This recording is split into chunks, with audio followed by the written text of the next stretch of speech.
He dropped out of school at just 15 and had to make a living doing hard labor to support his family. Because of poverty, he was looked down on everywhere he went. But no one could have imagined that this boy would one day become a billionaire whose name echoed across America. One day, a spoiled rich kid pulled up in a fancy car with a girl by his side. He honked impatiently, urging him to move, and both of them laughed loudly, mocking him without the slightest respect. They were about the same age. Why could that boy drive a luxury car and live in a mansion, while he had to deliver ice just to support his family? Frustration was written all over his face. Then his eyes caught a newspaper lying on the ground. It told the story of Andrew Carnegie, a self-made billionaire. Like him, Carnegie never went to school and started working at an early age. Yet through hard work, he rose to the top and built a fortune. The story lit a fire inside the boy. He swore to himself that one day he would become a tycoon, and those who looked down on him would have to bow their heads. His name was Red. After a long day of labor, he went home only to find leftover porridge waiting on the table. Dissatisfied, he complained to his father about eating the same thing every day, without a word. His father simply swapped bowls with him and said the flavor had been changed. From the sickbed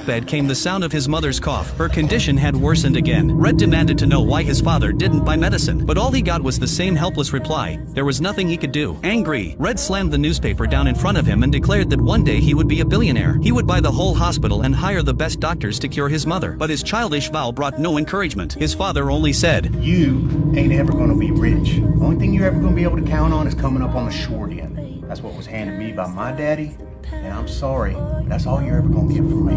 Looking at his younger brothers and sisters, Red said nothing more. In his heart, he gave up on his father and on this home. That night, he decided to run away. He believed the world outside was full of opportunities to make money. After quietly looking at his siblings sleeping soundly, he walked over to his mother's bedside. She supported his decision. She felt she had been holding him back, and her eyes were full of guilt and love. Red said goodbye, then reluctantly left the home where he had lived for years. At dawn, he appeared at the train station. With no money for a ticket, he planned to sneak on board. Just as he was about to climb onto the train, a pair of strong hands pulled him back. It was a man who also sneaked rides. He warned Red to wait until the train started moving, or he would be caught. When the train finally rolled forward, the man led Red in a sprint. With his help, Red leapt onto the train just in time. That courage and determination would follow him for the rest of his life. The train carried him all the way to Texas, a land that would mark the start of a new chapter in his life. There, he noticed a group of men heading to work and quickly followed them to a farm. The owner was hiring 6 workers to build a fence. 5 had already been chosen, and only one spot remained. Red desperately tried to prove himself. Mister, hey, I'm your man. I can carry 50 pounds of ice up 3 stories.